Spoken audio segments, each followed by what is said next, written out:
Hello mayam, mayambu ahanba maktada kai khumna bochari. Ngasi ngasi tang taramathoi tha ama ing chok liching aniga kunga taru nomajung nimit. Haiba ngasi nimit asida haki paringaina chathacharakpa. Ariba Manipuri maruina Maitailongi wahanthok haiba haki series adu ngasi thwe. Ngasi mayamgi mafamda tahan jagadoriba saruk asi nifuni thoi suba saruk ni. Nifuni thoi suba saruk asida ayakna mayamgi mafamda kudon tanjadoriba wahising adu mathang anauna ina hajarake.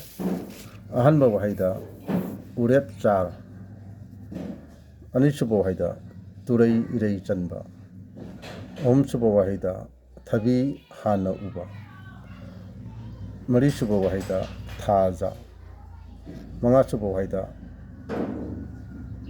thongra. Suba wahida nahaba.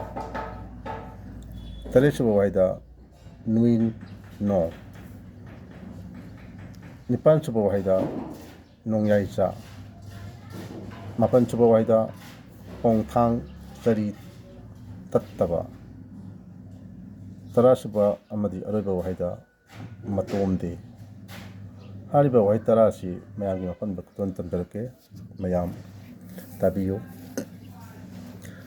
Ngasigi chamriga nifu tramathoi 331 suba wahi asi urep chara haibani. Urep chara haibati akhoi masa masu dhara haibani. Masa masu masang matang masa mungpo masa dagi masu mungpang masu dagi suthang mungpang samana masa masu dhara haitareko madu ekhoina urep chara kawi. Yang stagana offspring Samriga kuntragani thoi suba 332 suba wahiduna turai irei chanba haibani. Turai irei chanba haibasi ayat arak wathok lanthok tauba adu buju koina turai irei chanba hin khangai legi nakal namaramda awa ana taba awa ana phangba madu buju koina turai irei chanba hin khangai english tagana to be in trouble 433 Samriga kuntraga hunde suba wahiduna thabi hana uba. Thabi hana uba haibati koi nimit tha masak hana ubje. Masak uba hanba hadi jahi hanbaje. Nimit tha masak uba hanba adubu kena thabi hana uba hana khanai thabi hana uba hana khanai jahi hanba singje jahi hanbaje. Nimit tha masak hana ubaje masibuni kena thabi hana uba hana khanai. Instagana born earlier or elder 434 Samriga kuntraga mari suba wahiduna thaja haibani. Thaja haibasi loidam haibani. Loidam haibasi thaabani. Thaab haibadi akogi munje masibuju khut tha na khangai aduga akogi month ana Instagram month haiba mun haiba akogi tha se masibuju kana thaja haina khanai se thaja je maruoi mayam khanai je atiyada thoiba ngaliba masibu kana thaja na khanai ado akogi tha ama habi no tha ama nimit kunipan chaba yawi kumapan chaba yawi kuntra chaba yawi kuntramathoi chaba yawi sona magi matam tha haibase si kana thaja na khanai daga mayamna mapungun haji khanai jina akogi uriba thaja masibuni kana thaja na mayam khanarije adu animak adum thaja kawi mathangda 435 Samriga kuntra manga suba wahijina thongra haibani. Thongra haibasi kogi askange ngangsing pukri ji kaya leinadre leitre pukri punjalaga lam chinara pagi matungna pukri do punjalaga legi dagi pukri ke unadre mamang khara jai khara mamangda hoji khara ju uba phangi kogi pukri da kogi pukri mthata kogi phamduna irujaba matajaba legi ising thopna chingda kudong charana ba semba thong machado kogi khara haina ju khanai hariba madubu kuna thongra na khanai misagana a small bridge erected in the pond to take water, etc. By sitting on it, narrow, gently. Smana. Kagi pukhida irujaga ising sonaga siem thong sadagani kana thongra haina kamai. Samariga kunthatro suba 436 suba waidana nahaba haibani. Nahaba haibadi chahi nauriba haibani. Naha oriba haibani. Naha oriba dubu kana nahaba kawi chahi nauriba dubu su kana nahaba kawi. Ingslagana of tender age haba. Of tender age.